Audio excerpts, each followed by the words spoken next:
This is Glowplug Part 2 for the guys that have had a go at repairing a glow plug and it hasn't quite gone right and you need to know the next steps about how to repair those threads. Well, I'm going to show you on this episode how we insert a Time-Sert, which is the professional way of repairing a glow plug hole or anything similar. I'm also going to show you the difference between Time-Serts and helicoils and why I don't use helicoils. Keep watching, we're going to repair this head right now. In the last glow plug video that I think's got like 500,000 views, which you all watched, and thank you very much for that, I showed you how to remove stuck glow plugs from an OM606 engine. Quite a few people in the comments brought up a particular point about the fact that I drilled the remainder of the threads of the old glow plug away, and that is a very good point to bring up. So I'm just going to go over that now. So if you remember from the video, I think we'll have gone up to an 11mm drill bit, which is just a normal drill bit. If you imagine there was a glow plug still in this nice clean head, we'll have basically gone in with this 11mm drill bit, which is a tight fit in there, but does fit in there, and it'll have pretty much cleared out any of the remainder of that steel. The wall of the glow plug ends up so thin that the actual drill bit ends up picking up all the thread out of the threads. On the odd occasion, if someone's done a glow plug repair before, or if I have not such a steady hand, the hole can actually go off center, because you've got to remember the glow plug's made out of steel and the head is aluminium. So the drill bit, once it starts to wander, it just dives into the aluminium. It's so much easier for it to go that way. So we need to somehow centralize that or be able to repair that if it happens. And it is common for it to happen. So I'm going to show you exactly how to repair glow plug threads that have gone off center. When I've drilled that top glow plug hole, you can see how the drill bit's wandered off slightly and damaged the edge of those threads. So now we need to remedy that. And I'm going to show you some remedy options. If we think of like 3 levels, we'll have mechanics. Mechanics tend to use nuts and bolts and they don't repair threads. And then above that we've kind of got, what would we say, we have kind of like this, the sort of more highly skilled mechanics bordering on towards engineers. And they have the ability to fix threads, and generally they will use something like this. Now this is called a helicoil. This is actually a helicoil set for the thread size that these are, and this was purchased years ago for me to basically make an attempt to repair these. I very quickly learned through experience that helicoils are not suitable whatsoever for glow plug threads, for the simple reason that a glow plug generally tends to blast carbon up the sides if the seat isn't sealing right, and also it has a tendency to get hot and cold and hot and cold. And when you end up trying to undo the glow plug, because the head's expanded and contracted so many times and these things are prone for sticking anyway, the helicoil, if you're lucky, winds out with the glow plug. If you're not lucky, it kind of like balls up and starts to tangle, and it ends up cross-threading in, and it makes an absolute mess of the cylinder head. If somebody out there, mechanic borderline going on towards engineer, says helicoil for your glow plug threads, you say no, because Luke says it's a bad idea. This is what you need, the proper engineering solution to this problem. This is a Time-Sert kit. Now these, unlike a helicoil, let me just show you the difference. A helicoil is actually like one loose thread, like a spring. You can understand why it balls up, causes problems. It's actually like a spring. This is not. This is a solid piece of material. This goes in like a solid steel insert into the cylinder head, and it gets Loctited in. It also has a tool which is designed to flare it open and make it jam in the hole, which is even better.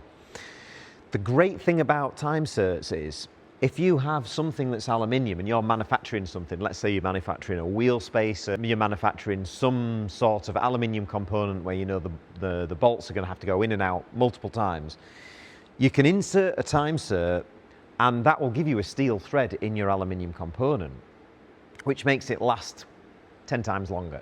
It's way, way better. There is only one downside of a Time-Sert, and that is the cost. These are expensive. For a packet of 10 of these little inserts that I have in my hand, they're about 60 or 70 pounds, which is like $100. So they're not cheap, but they're not cheap for a reason. They're excellent. They are night and day better than a Helicoil. Where should you use a Helicoil? A Helicoil is okay if you're repairing a part that's going to get assembled one more time before its end of life. So let's say that you have a generator and it's outside and it has some bolts that go into the frame of it, and those bolts have never been out because you never have to take it out. But on one particular occasion, you have to strip this machine down, and you know it's probably going to be the last time it's ever going to be stripped down. You can put a Helicoil in there, put a bolt back in. As long as it doesn't come back apart, it's generally going to hold. They're a kind of one up from a bodge. Time-Serts for things that are going to have to come apart, go back together again, come apart, go back together. Things like wheels loose or much more critical components. The most important thing about installing one of these Time-Serts is being able to drill that hole straight and true. With a glow plug hole, if you look at it from the front angle, you see how it's not at 90 degrees with the head. And it's also, I don't know if you can look down, but it's also not at 90 degrees in that direction. So unfortunately, it's not possible to make yourself a nice jig out of steel or something like that to make it go in straight. And it's an absolute pain even to put it onto a CNC machine. So if you're drilling and all the rest of it, it's very, very difficult to do. The kits, they give you a drill bit to drill out your original thread.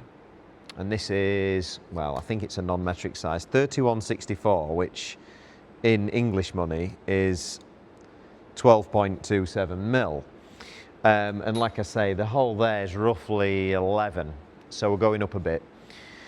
If I was to just bob that in the drill and try and drill that out, the chances are that I'm going to go off center, and that just isn't acceptable for this workshop's level of quality. What our clever CNC department has done, I asked for a tool that would follow the original bore of the glow plug hole. That's this section. So this is tolerance pretty closely to the original size glow plug hole.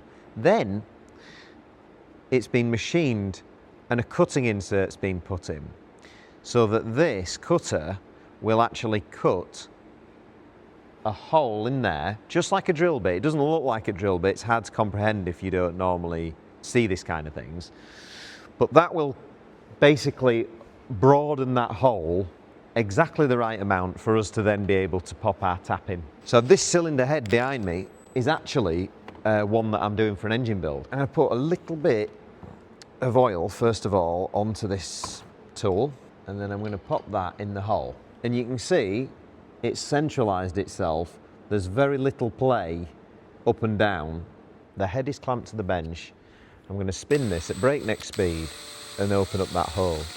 And you'll see that little cutter doing its thing and just slowly but surely opening that bore up.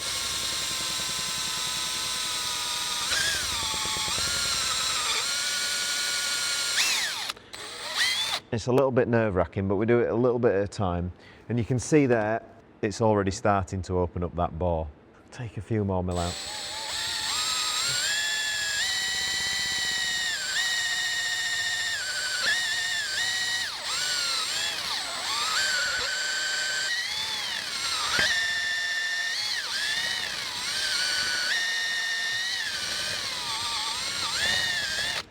I think we'll give it a little bit of a clean out. Right, we'll give that bore one final clean out, and then I think we're ready to go.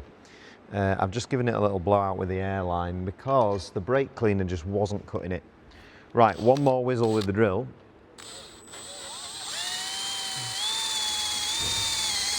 Yeah, that's at full depth. Oh.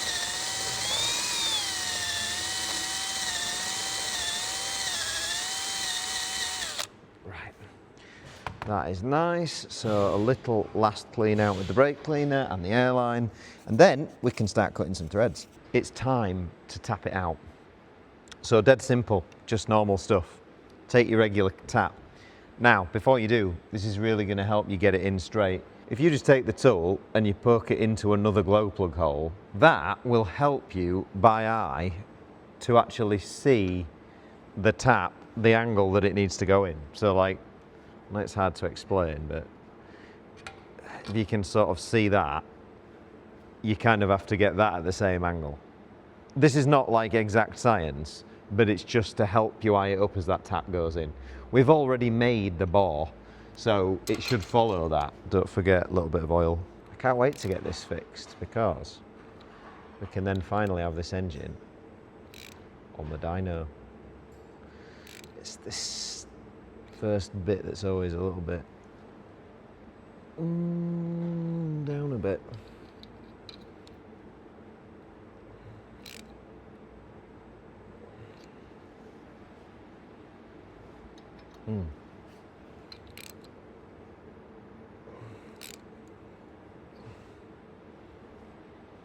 Now we're talking. Now we're talking.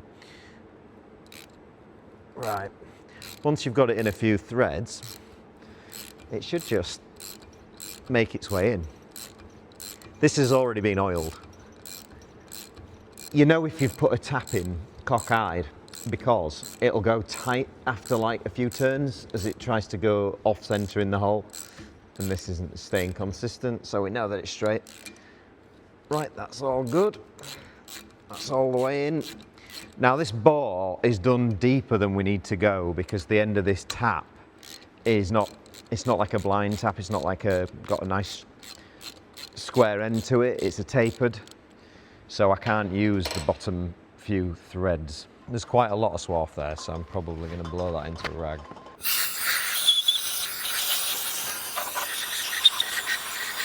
There's one last bit we need to do, isn't there?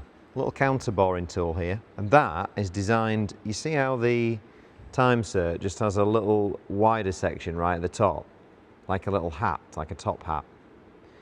It's designed to put that flush into your component, so it's just to make that little recess for that.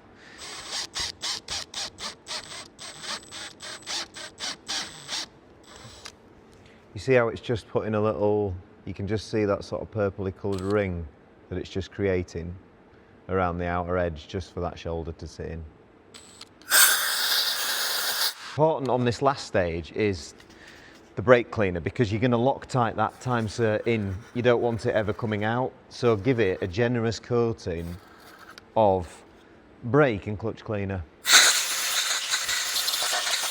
You might get a little bit of a burr towards the bottom of that cut hole, and that isn't a problem.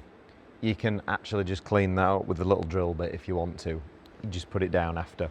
So now we're going to get the Time-Sert. Same thing with that. You don't want any oil or anything on it, so just give that a little bit of a brake cleaner off. We need our install tool. Now this is pretty cool. I don't know if you'll be able to see, but the install tool is not round. It expands the Sert, finishes off the final threads as it goes through. Right, the key with this is, we don't want to just blob it on the top. We want to wipe that Loctite actually into all the threads, and then just a little bit in there. These are really cool. They're just basically a socket with a square drive inside. So for things like this, it just goes in, it has a magnet inside. Awesomeness. Right, so in it goes. Now this should go in relatively easily. There shouldn't be any resistance.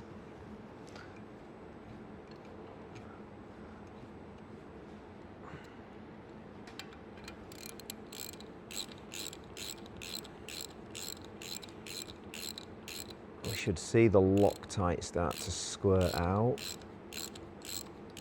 And then we send this tool all the way through it.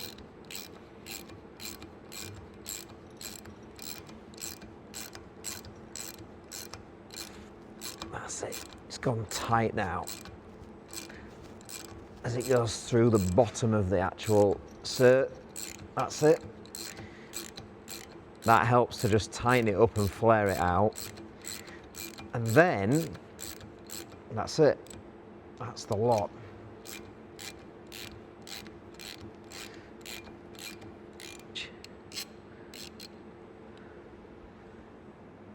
That's lovely.